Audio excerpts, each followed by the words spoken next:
નમસ્કાર વિદ્યાર્થી મિત્રો, તપોવન કોમર્સ સ્કૂલ મોરબી આપ સર્વેનું હાર્દિક સ્વાગત કરે છે.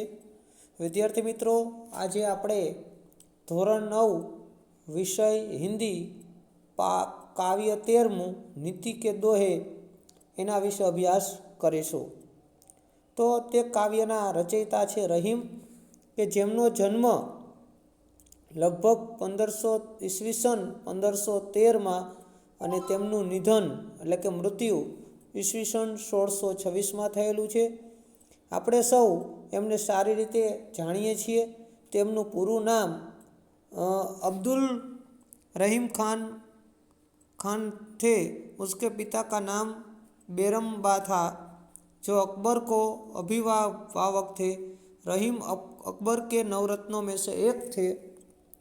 रहीम की कार्यक्षमता और बुद्धिमत्ता से अकबर बहुत प्रभावित थे और इसलिए उन्होंने रहीम को अपने दरबार का महामंत्री का सर्वोच्च पद प्रदान किया था. तो आप सब जानते हैं कि अकबर के 9 रत्नों में से एक रहीम का भी नाम था. उसी वजह से कि रहीम एक अच्छा लेखक था, एक अच्छा काव्य लिखने वाला था और उसके दोहे आज भी प्रचलित है, उसके दोहे आज भी मशहूर है. हम सब उसके आज दोहे को अभ्यास करेंगे.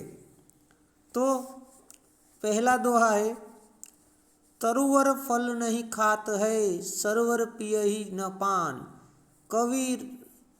कहीं रहीम प्रकाज हित, संपत्ति सुच ही सुजान. अर्थात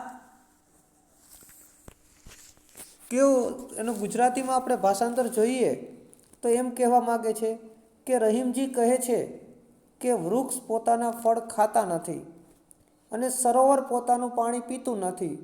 એવી જ રીતે જ્ઞાની મનુષ્ય પરોપકારને માટે જ ધન સંપત્તિનો સંગ્રહ કરે છે. તરુવર એટલે વૃક્ષ, ફલ એટલે ફળ, નહીં એટલે નથી, ખાત એટલે ખાતા, હે એટલે છે. સરોવર પિયહી ન પાન, સરોવર એટલે સરોવર, પિયહી એટલે પીવે છે, ન પાન, પાન એટલે પાણી પોતાનું.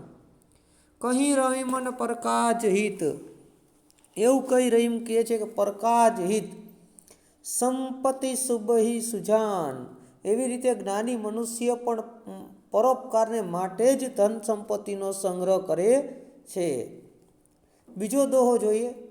कहीं रहीम संपत्ति सगे, बनत बहुत बहुरीत. विपत्ति कसोटी से वसे, तेईस सांचे मौत.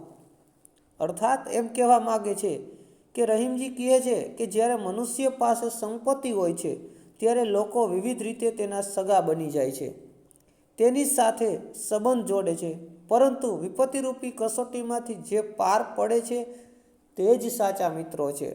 અર્થાત મિત્રનો અહીંયા મહિમા સમજાવ્યો છે કે આપણે ગુજરાતીમાં પણ એક કહેવત છે કે મિત્ર એસા કીજીએ જો ઢાલ સરીકા હોય, સુખ મેં પીછે રહે ઓર દુઃખ મેં આગે હોય.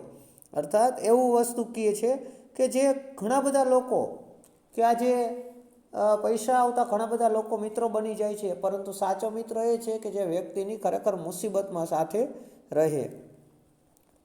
ત્રીજા દોહામાં વાત કરીએ. रहीमन देखी बड़े न हो, लघु न दीजिए डारी. जहाँ काम आवे सोई, कहान करे तरवारी. આપણે એક ગુજરાતીમાં કહેવત છે કે માણસને ચપટી ધૂળની પણ જરૂર પડે. મતલબ કે કોઈ વસ્તુઓ નકામી નથી, કે જ્યાં જે વસ્તુ કામ આવે છે ત્યાં તે જ કામ આવે છે. એટલે કહે છે કે મોટા જોઈને નાનાને ફેંકી ન દેવો જોઈએ. જે કામ સોય કરે છે તલવાર કરી શકતી નથી. કારણ કે જ્યાં નાની વ્યક્તિનું કામ આવે છે ત્યાં મોટા વ્યક્તિ કોઈ ઉપયોગી સાબિત થતા નથી. માટે બંનેનું મહત્વ જાળવવું જોઈએ. दिन सबको लखत है,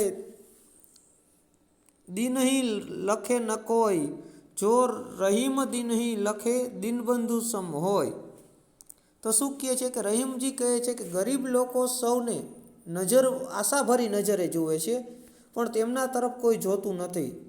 તેમના પર કોઈ દયા કરતું નથી. જે ગરીબ પર દયા કરે છે તે ખરેખર ભગવાન સમાન હોય છે. દીન સબન કો લખત હે. દીન દીન એટલે ગરીબ, અહીંયા આ દીન એટલે ગરીબ.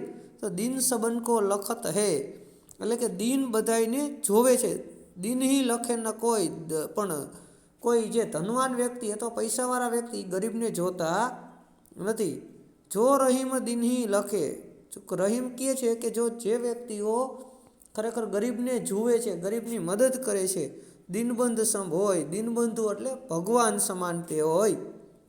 ચોથો આપણે પાંચમો જોઈએ દોહો, ખીરા કો મુંહ કાટી કે મલિયત નોન લગાય, રહીમન કરું એ મુખન કી ચહીએ યહી સજાય. અર્થાત શું કહે છે કે કાકડી ખાતા પહેલાં તેના ટોચનો ભાગ કાપીને અલગ કરવો જોઈએ, પછી કાપેલા ભાગ પર મીઠું લગાવવું જોઈએ. રહીમજી કહે છે કડવા મોઢાવાળાને આ જ સજા મળવી જોઈએ. ખીરા કો મુંહ કાટી કે, ખીરા એટલે શું? તો ખીરા એટલે કાકડી. કો મુંહ કાટી કે એટલે મોઢું આપણે ઉપરથી થોડી પહેલાં કાપીએ છીએ. મલિયત નોન લગાય, પછી એના ઉપર શું લગે? મલિયત એટલે મીઠું, મીઠું લગાવીએ. રહીમન કરવું એ મુખન કી, રહીમ એમ કહે છે કે આવા લોકોને, આવા જે કડવા મોઢાવાળા મતલબ કે દુષ્ટ લોકોને, ચાહીએ એવી સજા, એવા દુષ્ટ લોકોને એવી સજા જ મળવી જોઈએ. પછીનો દોહો, જો રહીમ ઉત્તમ પ્રકૃતિ કા કરી શકત કુસંગ, ચંદન વિષ વ્યાપત નહીં લપટે રહત ભુજંગ. રહીમ એમ કહે છે કે ઉત્તમ સ્વભાવવાળા લોકો ખરાબ સોબતમાં રહે પણ તો પણ તેની કંઈ અસર થતી નથી. જેવી રીતે ભયંકર ઝેરી સાપ ચંદનના વૃક્ષ પર વીંટળાયેલા રહે છે પરંતુ ચંદનમાં ઝેર ફેલાતું નથી. તો એમ કહે છે કે જો રહીમ ઉત્તમ પ્રકૃતિ, જેની પાસે ઉત્તમ પ્રકૃતિ છે, સારો સ્વભાવ છે, કા કરી શકત કુસંગ, કુસંગ એટલે ખરાબ સોબતવાળો એની પાસે શું કરી શકે? કાંઈ ન કરી શકે.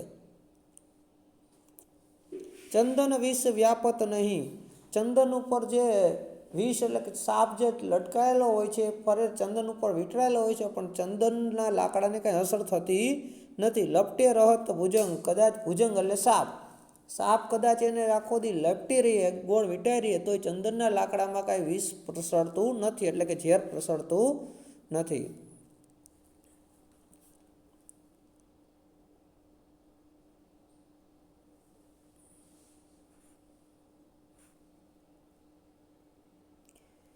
પછીનો દોહો છે, બિગરી બાત બને નહીં લાખ કરો કિન કોઈ, રહીમન બિગર દૂધ કો ભથે ન માખણ હોય. બિગરી બાત બને નહીં, બગડેલી વાત એ પછી પાછી સુધરે નહીં. લાખ કરો કિન હોય, તમે લાખ કિન કરો, કોઈ લાખ પ્રકારના પ્રયત્ન કરો તોય, રહીમન બિગર દૂધ કો, રહીમ કે જે બગડેલા દૂધને ભથે ન માખણ હોય, બગડેલા દૂધમાં તમે જે ફાટેલું દૂધ આપણે કહીએ છીએ, બગડેલા દૂધમાં તમે દહીં જમાવેલું હોય પણ તમે ગમે તેટલું વલોવો પણ તોય પણ એમાંથી માખણ નીકળતું નથી. રહીમન વિપદા હું ભલી જો થોરે દિન હોય, હિત અનહિત યા જગત મેં જાની પરત સબ કોઈ. આઠમા દોહામાં આપણને એમ કહેવા માગે છે કે રહીમજી કહે છે કે આપત્તિ થોડા સમય માટે હોય છે એ સારી, કારણ કે થોડા સમયમાં આપણે સમજી શકીએ છીએ કોણ આપણું હિતેચ્છુ છે ને કોણ આપણું હિતેચ્છુ નથી. અહીંયા પણ આપણા એક સગા સંબંધી મિત્રોનો પણ ભાવ દર્શાવવામાં આવ્યો છે કે વ્યક્તિની ખરેખર આપત્તિના સમયમાં જ એમના લોકો મદદે આવે છે, તે ખરેખર એના હિતેચ્છુ છે, બાકીના લોકો તેના હિતેચ્છુ નથી. અને નવમો અંતિમ દોહો, રહીમન વે નર મર ચૂકે જે કહું માંગન જાહી, ઉનસે પહેલે વે મુએ જીન મુખ નિક્ષત નાહી. રહીમજી એમ કહે છે કે તે મનુષ્યો જીવતા હોવા પર છતાં પણ મરેલા છે જેઓ બીજાના દરવાજે માગવા જાય છે, મતલબ માગે છે બીજા પાસેથી, પરંતુ તેમના કરતાં પહેલાં તેઓ મૃત્યુ પામેલા છે, જેમના મુખેથી નકાર નીકળે છે અથવા માગનારાઓને આપવાની ના પાડે છે. જે માગનાર વ્યક્તિ જે છે તો માગે છે ને જરૂરિયાત છે એટલે, પણ જેની પાસે જે માગે છે અને જે નથી આપતા તેનાથી પણ વધારે ઓલું છે. એટલે કે યથાશક્તિ પ્રમાણે દાનનો મહિમા, યથાશક્તિ પ્રમાણે મદદનો મહિમા એવો સમજાવેલો છે. તો આજે આપણે આ 13મું કાવ્ય જે છે નીતિ કે દોહે આ રીતે જોયેલું છે. તમને વિદ્યાર્થી મિત્રો આને અનુરૂપ લેસન પણ આવશે, તે લેસન પણ તમારે લખવાનું રહેશે. અસ્તુ.